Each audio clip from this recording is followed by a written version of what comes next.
All right, we'll start it out. We'll do one question at a time. Like I said, just, we got a lot of hands raised and get through as many people as possible. So let's lead it off with Austin Ward. Austin, go ahead.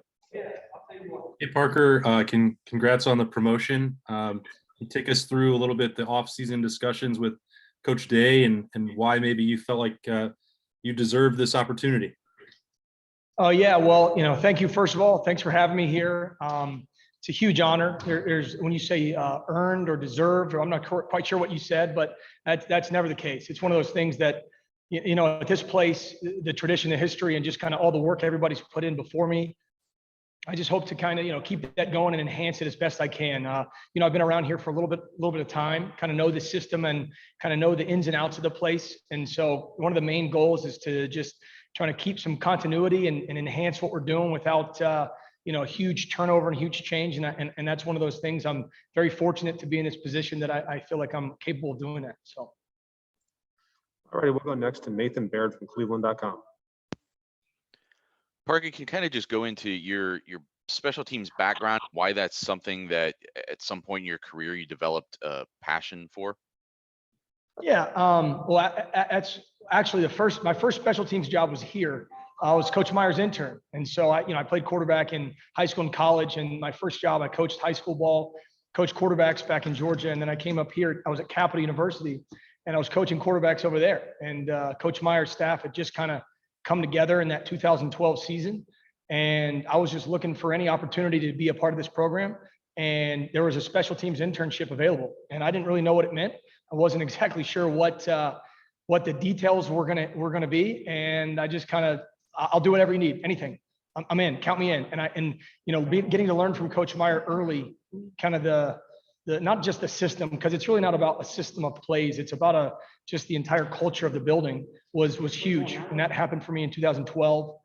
And then I worked as a graduate assistant in 2013, working with both the receivers and the special teams. And then when I left, I kind of got to take some of that with me and develop my own a little bit. But that was really my first, was here as an intern. Just wherever I can fit in, I will. And from there, it's kind of developed into something that I understand impacts the game a lot. And I get to coach all the players, which is something I really enjoy. All righty, next up, we'll go to Dave Biddle from 247. Dave.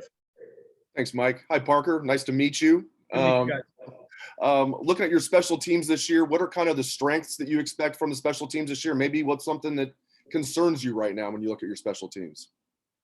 It's a good question. Strengths. I mean, any roster that has as much depth and as much skill as we do, a lot of speed, a lot of physicality, that you can typically take advantage of that in the kicking game. One of the things is, a 40-yard at least play, that stuff shows up a little bit more. So that's always going to help us, guys that can run and hit and play fast. And, good football players are good on special teams. It happens one way or the other. Either they're good on special teams and then they develop, or they're just good football players and they play well on special teams. So that's something that I think will help us.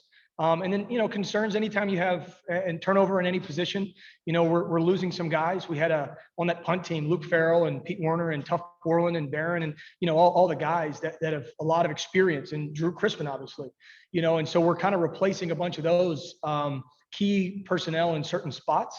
But, we've had a great spring and we've got a bunch of really tough, accountable guys that I think will be able to step in and do a really good job for us. Thank you. All righty, next we'll go to Dan Hope from 11 Warriors. Dan. Hey, Parker, just what's it been like the last couple of years working alongside Matt Barnes when he was special teams coordinator, and how much does it help you to still have him here as a resource that you can lean on? It means everything. I mean, I'm sure you guys have gotten to know him through his time here, and he's outstanding. He's extremely detailed. He's extremely well thought out. Everything that he does has purpose. And what it does is it allows me to have another, in a lot of ways, I feel like I was his sounding board for the past couple of years. And he had a great background, and I helped in the continuity of things that had been here before he got here. But he really took it and ran and did his thing, and which obviously did a great job. And that's kind of what he is right now for me. It's a sounding board of, hey, what do you think about this? Well, these guys doing this. And the other thing is during drills, because he understands what we're trying to do so well, he can help take a group of these guys and go do specifically exactly what we need. And there's just a little bit less, learning curve for a guy that doesn't quite know the ins and outs as well when they're running some of the drills in the spring. And it's been huge, really helpful. Alrighty, next we'll go to Bill Rabinowitz from the Columbus Dispatch. Hi, Parker. Welcome to Ohio State. Or nice to talk to you, I guess I should say. Give me your impressions of, you got a new punter and new kicker. I'm assuming that Jesse and Austin are the projected starters of those positions. Could you give me your impressions of those guys and how they've kind of progressed this spring? Well, it would be Jesse and probably Jake, I think, is the one you're assuming is for the kicker. And you know, Jake, I'm sorry. Yeah, I'm sorry. Yeah, no, you're good. I get it. Assume starter is a, you know, it's kind of it's a competition, always is. We'll always play the best player at every position. You know, returning guys, you know, Jake kicked last year. You know, I don't know if we expected him to. You know, there's a lot of situations where he went in and performed really well. You know, he kicked the national championship game for us. And so right. He's not a new player. Jesse, obviously, you know, if he wins the job and everything works out, he will be new. You know, new to a lot of things, but you know, his development and Jake's development has been really good.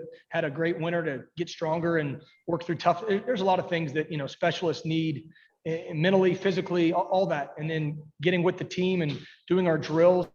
It's the first time for some of them to go through a punt period or to go through a field goal period as the guy. And so, you know, that's been really good. And I think that, you know, their development this spring has been key, and they're going to have to continue to develop through the summer and in fall camp for it to really, you know, maximize where they are. But so far it's been really good. Thank you. Alrighty, next we'll go to Doug Lamerise, Cleveland.com. Hey, Parker, just a logistical question. When you aren't working with special teams, what position groups are you helping with primarily? I'm helping with the defensive backs in the defense. You know, that was something that was new to me, but you know, in 2019, 2019, I sat in a lot of defensive meetings with in the springtime with some of my spare time, learning the defense as it was installed. And that's been, you know, I'm just passionate about football in general. And so it's good for me. It's good for the team. I'm kind of an offensive guy in the defensive room. And then in terms of running the drills, and like Coach Barnes, Matt runs all the DB meetings and takes care of that, but I help him and make sure we'll split up, and I'll go run a drill and he'll run a drill when we have a lot of guys going at the same time. That's where my time is spent right now. Thank you. Alrighty, next we'll go to Tony Gerdeman, Buckeye Scoop. Parker, Ohio State has not had a kickoff return touchdown since 2010. Jordan Hall. What are you going to do about it? We're continue to work it. You know, it's been interesting the past couple of years with the fair catch rule being implemented. It's kind of changed a lot of teams' strategies. It's changed a lot of teams' time spent. It really has. And the, you know, the risk reward is different now than it used to be. I'm sure you guys see it on our kickoff too. It used to be a different weapon, and the fair catch rule it changes strategy a little bit, which, you know, it's our job to then find a way to make to get another advantage somewhere. And you know, we've had some big hits in the past. Like last year, we had one against Indiana. We got called back for a penalty, and then that just changes your whole mindset about what's the reward you get. Our offenses have been extremely explosive, and that's something that you just have to weigh. We have really good returners. We have really talented guys that we can put back there, and we've worked it hard this spring, and we'll just see kind of how it goes from here. But we're working it. You know, they've changed a couple other rules in terms of your wedge fits and different things that make it a little more difficult than it used to be to kind of get the thing started. So we just have to be creative.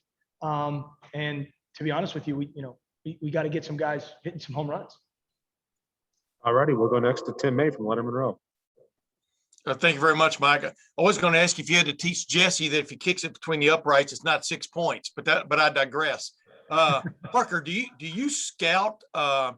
Do you watch other teams, video, pro, college, et cetera, to pick up tips? I mean, what is sort of like your approach to that aspect of it?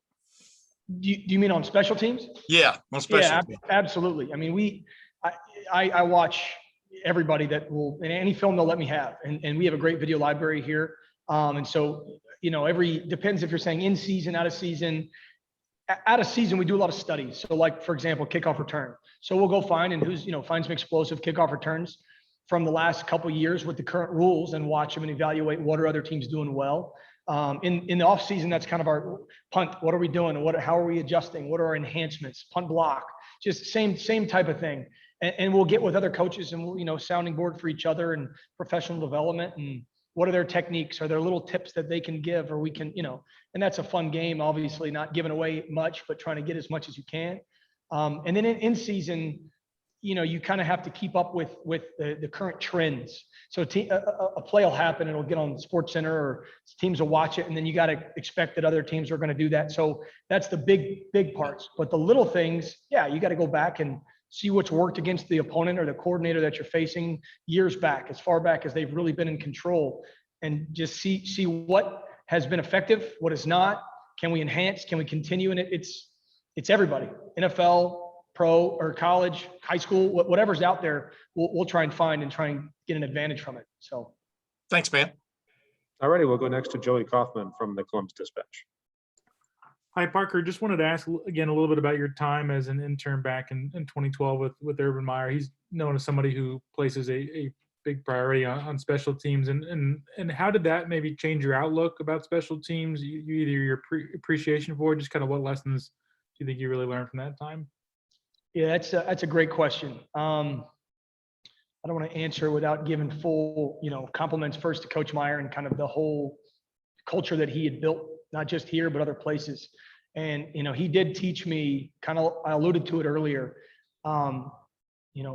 Very rarely do you get in front of the team, as a coach, as a position coach. Every once in a while, you get in front of the team. And then as a special teams coordinator, you get to coach the whole team. You get to talk to everybody, and you get to set the tone for the day. A lot of times you're the first meeting, and a lot of times you are, motivating, not just the specifics of the kicking game, but of the day, the practice, the game, whatever we're doing. And a lot of times you have your elite players that are already playing a ton, and then you've got to, get the other guys to play up to that level. So there's a big dynamic that, it's almost a study in, just the human element. And he taught me early that impact, it's way more than just, the net punt. There's so much more that goes into it. And I learned that, and I learned to love that and appreciate that. As a quarterback's coach or quarterback, being a quarterback, you live in a smaller world. It's different, not in a smaller importance world, just in terms of who am I worried about and how many people am I really talking to? And then when you go talk to the kicking game, the whole team, and then not to mention the explosive plays that every kicking play is, there's just so much impact on a game and so much impact on, the entire team, where other things don't quite have that. And then specifically just the system and the individual little techniques, and they've evolved from then to now. I could still tell you exactly how it was back then, but we don't call it the same thing for great reasons. We've evolved, we've changed, but the foundation of fundamentals is still there. And that's when it gets exposed. If you're a good football player, play with great base, play with great feet, great eyes, great hands, and football position, you'll do it well if you go really hard and do it in kicking game. And if you don't, it'll be exposed. So that's one of the other things that I learned, and I've really enjoyed about it and embraced. Great question. All righty, we'll go to Patrick Murphy from 247. Patrick? Parker, good to talk to you. First of all, is that a national title ring you're rocking on the hand? No, this is this. I don't know if you can see. I think it's out on Twitter. Is it out? We're good. I'll say. So this is the Big Ten ring we just got. We just got them today at practice. So literally, I just walked off the practice field, and you can see. I mean, it's like hot off the press right here.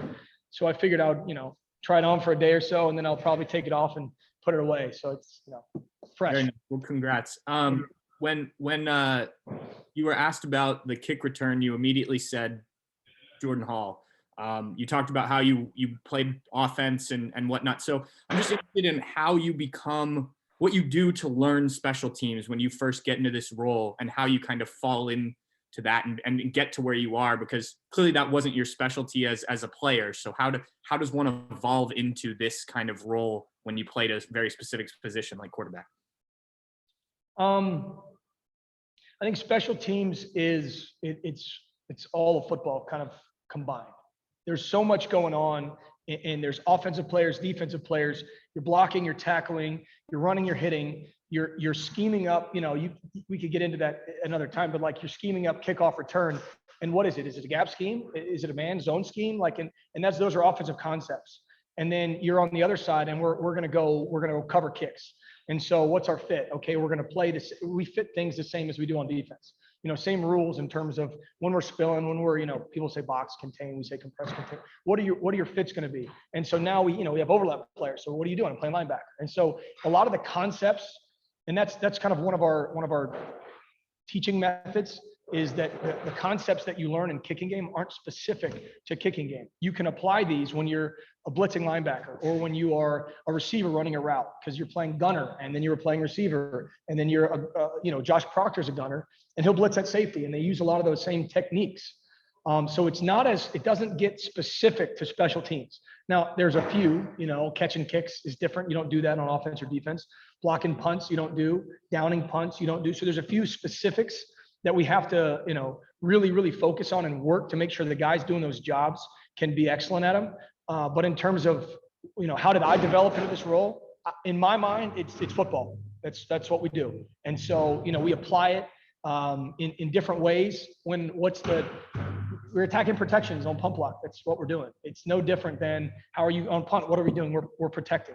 And so there's some consistency between, coaching an offense or coaching a defense, or when I coached offense, you have to understand what the defense does as well to be able to counter and work off each other. And that's, you get that big picture down, and then, the techniques and the specifics are, just something that we have to continue to work. And honestly, how did I develop into it?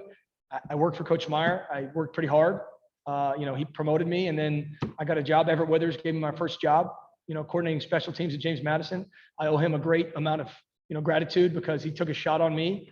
I coached wideouts and special teams for him there. And then he took me to Texas State. So I had some experience doing that, and it kind of just grew, and Coach Meyer called me to come back, and, here we are. So it's kind of been, one of those type of situations. Thank you. All righty, we'll do two more for Coach here. We'll go to Jeremy Birmingham. Jeremy, go ahead. Hey, Parker, I don't want to take you back to your job interview, but I'm going to try to put you on the spot. You've used the word enhance a couple times as far as changing special teams in your role. How do you specifically individually do that when special teams itself seems to the layperson to be kind of a dying part of football? How do you change that specifically or enhance it specifically? Special teams is dying in certain ways, but it's definitely not dying at all in terms of impact to the game.